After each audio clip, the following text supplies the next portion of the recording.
नमस्ते कैंसर। मैं उम्मीद करती हूँ कि आप सभी अच्छे हैं, अपनी लाइफ में ग्रो कर रहे हैं, प्रोग्रेस कर रहे हैं। Sending you lots of prayers and best wishes from my side. Please take care, stay safe. एक डिफरेंट टॉपिक पे रीडिंग शुरू की है हमने। जैसे कि आपने टाइटल पढ़ ही लिया है, हमारी अधूरी कहानी। ये रीडिंग सिर्फ और सिर्फ उन लोगों के लिए है जिनकी लाइफ में एक समय पर कोई पर्सन था। इस समय शायद आप लोग साथ नहीं हैं एक दूसरे के, रीजंस कुछ भी हो सकते हैं। तो ये रीडिंग उनके लिए है जिनकी लाइफ में एक समय पे कोई पर्सन था जिससे आप बहुत ज़्यादा मोहब्बत करते थे, लेकिन किसी रीज़न की वजह से आप लोग इकट्ठा नहीं हो पाए, एक साथ नहीं हो पाए। इसके अलावा ईयरली प्रेडिक्शंस फॉर 2024 चैनल पे अपलोड हो गए हैं। आपकी लव लाइफ 2024 में कैसी रहेगी, इन दोनों टॉपिक्स पे रीडिंग आपको चैनल की प्लेलिस्ट में मिल जाएगी। साथ ही आई बटन को चेक करना ना भूलें और एंड स्क्रीन्स जो लगाई हैं उस पर आपको शॉर्टकट्स मिल जाएंगे फॉर द ईयरली प्रेडिक्शंस। चलिए, यहाँ पर हमने 7 क्वेश्चंस को रखा है क्लैरिफिकेशन के लिए। सेकंड डेक से हम कार्ड्स को पुल करेंगे, और अगर आप अपने लिए एक पर्सनलाइज्ड टैरो रीडिंग बुक करना चाहते हैं तो डिस्क्रिप्शन के अंदर मेरा व्हाट्सएप नंबर अवेलेबल है। कैंसर, कर्क राशि, टाइमलेस है ये रीडिंग। सबसे पहला सवाल कि आपके और उनके रिलेशनशिप में आपसे कहाँ मिस्टेक्स हुई हैं, आपसे कहाँ गलतियाँ हुई हैं। आपके जो पर्सन हैं, आपके जो पार्टनर हैं, उनसे कहाँ पे गलतियाँ हुई हैं या उनसे कहाँ मिस्टेक्स हुई हैं।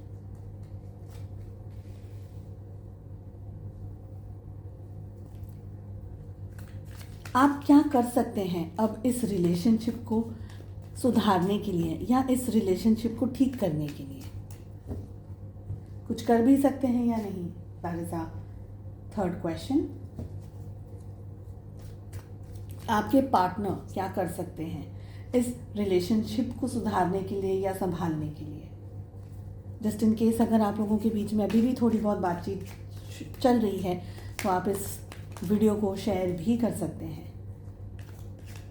चलिए, नेक्स्ट क्वेश्चन है कि आप दोनों के रिलेशनशिप में बाहरी तौर से क्या इन्फ्लुएंसेस थे, एक्सटर्नल इन्फ्लुएंसेस क्या थे। क्या इस रिलेशनशिप में दूसरों ने ज़ोर ज़बरदस्ती करी थी या कोई और चीज़ें हुई हैं रिलेशनशिप में।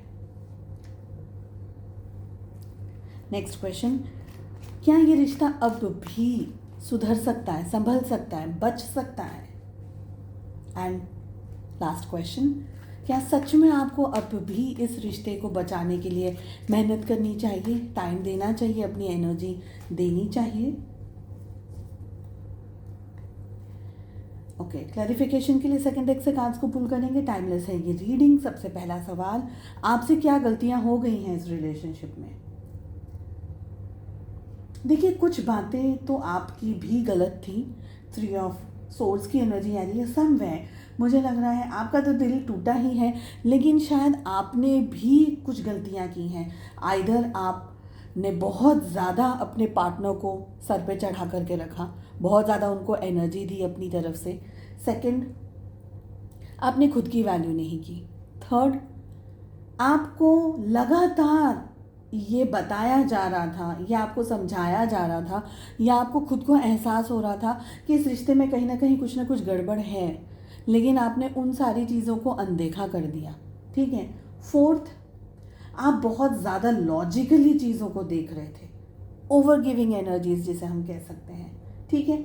एक बार हम इस कार्ड को और क्लैरिफाई करना चाहेंगे कि 3 ऑफ सोर्ड्स यहाँ पर क्या कह रहा है। एग्जैक्टली जो मैंने अभी कहा, 6 ऑफ पेंटिकल्स की एनर्जी आ रही है, ओवर गिविंग एनर्जीज। आपने इस रिश्ते में अपनी वैल्यू नहीं की है, खुद को समझा नहीं, खुद को देखा नहीं, खुद को जाना नहीं, और आपने सिर्फ अपने पर्सन को, अपने पार्टनर को सब कुछ दिया। आप इस रिश्ते को अपनी जान से भी ज़्यादा हिफाजत आप कर रहे थे इस रिलेशनशिप की। इतनी आपने मोहब्बत की है, इतना आपने इस रिश्ते को बैलेंस किया है, इस रिश्ते में इतना ध्यान दिया है कि आपकी लाइफ में ऑलरेडी थर्ड पार्टी थी। जब आप इस रिश्ते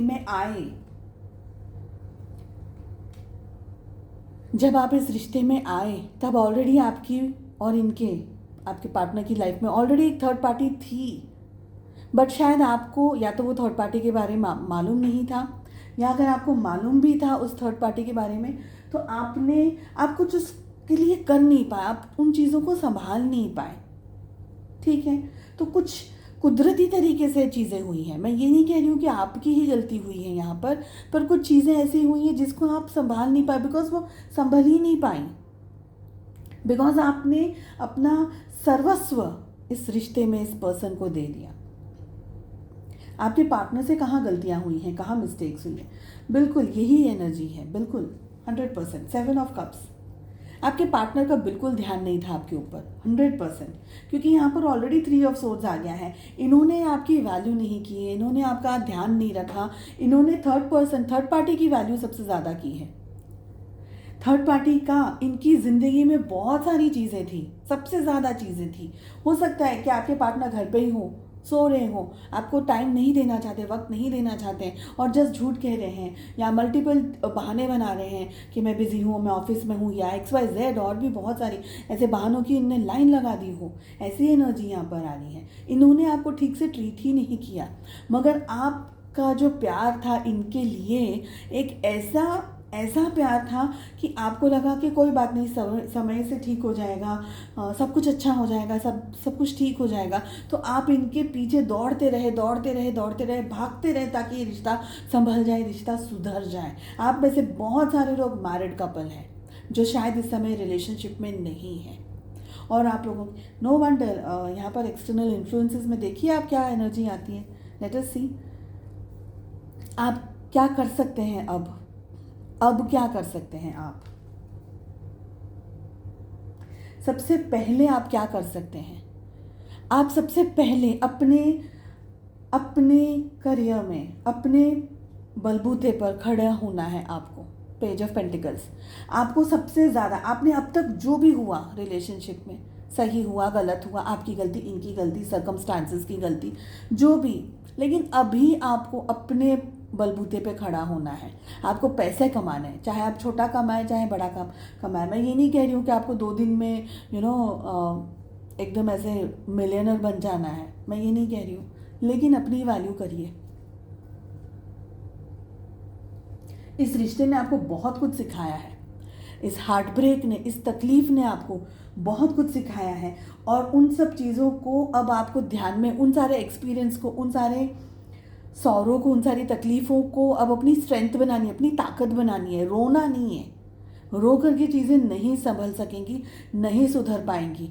आप आज भी इस पर्सन को अपनी ज़िंदगी में कुछ हद तक चाहते हैं। आप में से बहुत सारे लोग हैं, 99% यही एनर्जी है कि आप आज भी इस पर्सन को अपनी लाइफ में चाहते हैं कि पर्सन सुधर जाए, मेरी ज़िंदगी में वापस आ जाए। आप दुआ भी मांग रहे हैं, आप प्रेयर्स भी कर रहे हैं इस पर्सन के लिए, बट आप सबसे पहले इस सवाल का जवाब दीजिए, क्या ये पर्सन आपकी वैल्यू करता है? क्या हकीकत में ये पर्सन आपकी ज़िंदगी में आने के लायक है?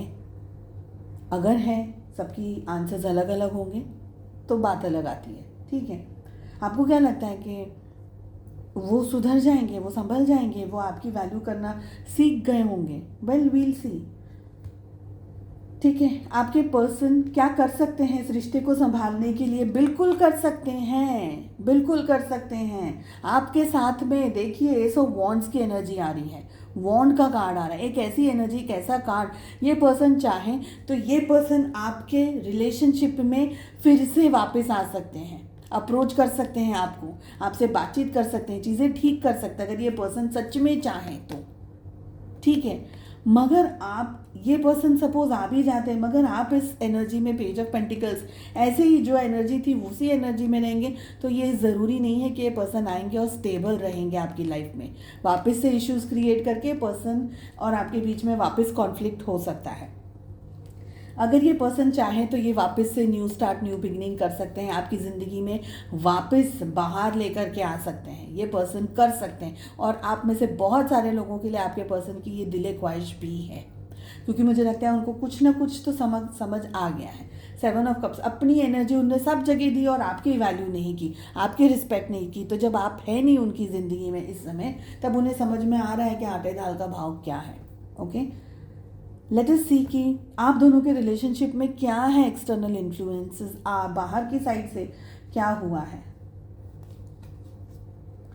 6 ऑफ सोर्ड्स, बाहर की साइड से आइदर आपके पर्सन ने आपको बिना बताए चले गए रिलेशनशिप से, फर्स्ट थिंग।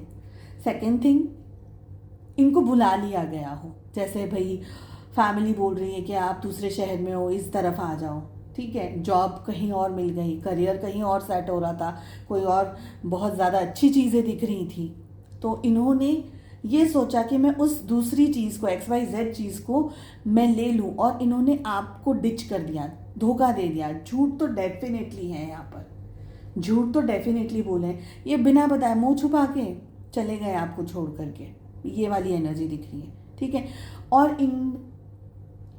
इनका जो मन था ना, ये पर्सन में बहुत ज़्यादा ईगो है। ये इनका मन था ना, जब ये आपके साथ में ये सिचुएशन हुई, तो ये पर्सन को ये लग रहा था कि मेरी जो आगे की लाइफ है, जो मेरा फ्यूचर है वो बहुत अच्छा है, वो मेरा फ्यूचर बहुत ज़्यादा ब्राइट है, मुझे बहुत सारी चीज़ें मिलेंगी ज़िंदगी में। और उस मिलने की चाहत में, लालच में, चाहत नहीं लालच में, इनने आपको छोड़ दिया, डिच किया आपको। पर कहीं ना कहीं कुदरत अपना करिश्मा ज़रूर दिखाती है। क्या इस रिलेशनशिप को अब भी बचाया जा सकता है? अब भी क्या कुछ किया जा सकता है? 6 ऑफ पेंटिकल्स की एनर्जी आ रही है, and I want to clarify. 6 of pentacles 2 बार आ रहा है रिलेशनशिप में। बचाया तो जा सकता है अगर आपके पार्टनर ने अपनी तरफ से एफर्ट्स डालना शुरू किया तो, क्योंकि मैं बिल्कुल भी आपको ये नहीं कह सकती हूँ यहाँ पर कि अब आप अपनी एनर्जी, अपना अपना टाइम, अभी ये कार्ड हम देखेंगे, पर मैं फ़िलहाल इस एनर्जी के हिसाब से कि आपने बहुत हद तक अपने पर्सन को सब कुछ दे दिया है। देखिए ये पर्सन, हाँ, सबसे पहले जो हमारा क्वेश्चन है, क्या इस रिलेशनशिप को बचाया जा सकता है? कोई गुंजाइश है इसको, इस रिश्ते को बचाने के लिए? है। अगर आपके पार्टनर ने मैच्योर तरीके से बिहेव किया, और आपको भी मैं वही एडवाइस दूंगी, अगर मैच्योर तरीके से आपने बिहेव किया तो इस रिलेशनशिप को अब भी बचाया जा सकता है। इक्वल गिव एंड टेक नहीं हुआ, इक्वल जस्टिस नहीं हुई है। आपने अपनी तरफ से सब कुछ, अपनी पूरी झोली खाली करके दे दी है इनको। उनको भी तो कुछ करना है ना आपके लिए, उनका भी तो कोई फ़र्ज़ बनता है आपके लिए। अगर ये रिलेशनशिप चाहते हैं, ये पार्टनर आपकी ज़िंदगी में रहना चाहते हैं, ठहरना चाहते हैं, तो अब मेहनत उनको करनी है। लास्ट क्वेश्चन, क्या आपको अपना टाइम, अपनी एनर्जी इस पर्सन के पीछे, इस रिश्ते के पीछे अब भी खर्च करनी चाहिए? Is it worth your time? Is it worth saving the relationship? Emperor is there. It is a yes, but it is not a 100% yes. I want to clarify again. आप में से बहुत सारे लोग सोचेंगे कि एम्परर का कार्ड आया है और मैं 100% yes नहीं बोल रही हूँ, क्योंकि यहाँ पर एक बहुत स्ट्रॉन्ग रीज़न है। इस रिश्ते को बचाने के लिए आपको हमेशा अपनी ज़िंदगी में, ये पर्सन वापस आएगा भी, तब भी आपको हमेशा अपना दिल कचोट के, अपना मन कचोट के इस रिश्ते में अपना 100% से ज़्यादा देना होगा। आपने ऑलरेडी दिया है, ऐसा नहीं है कि आपने इस रिश्ते में नहीं दिया, लेकिन ये पर्सन बहुत ईगोइस्टिक है। ये पर्सन ना रिश्तों की समझ रखते हैं, ना वैल्यू करते हैं। इनका अभी ये पर्सन आपको मिस ज़रूर कर रहे हैं, लेकिन जब आप लोग वापस कांटेक्ट में आ गए और वापस ये पर्सन को आपका सब कुछ समझ आ गया कि ओके, ये तो अभी भी मेरे से इतना प्यार करते हैं, आपकी वैल्यू नहीं करेंगे।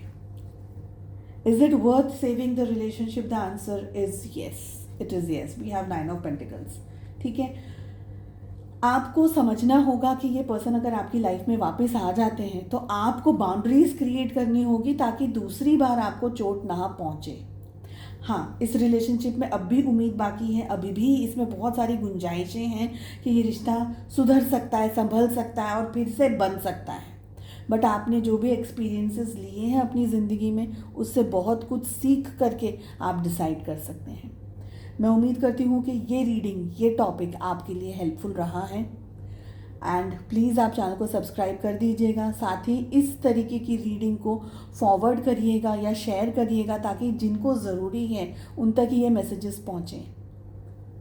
साथ ही आई बटन को और एंड स्क्रीन्स को चेक करना ना भूलें। Shortcuts of both the readings, yearly readings and love life for 2022 मैं अपलोड कर दूंगी। कमेंट ज़रूर करिएगा, मुझे भी पता चले कि आपको मेरी रीडिंग्स कैसी लगती हैं।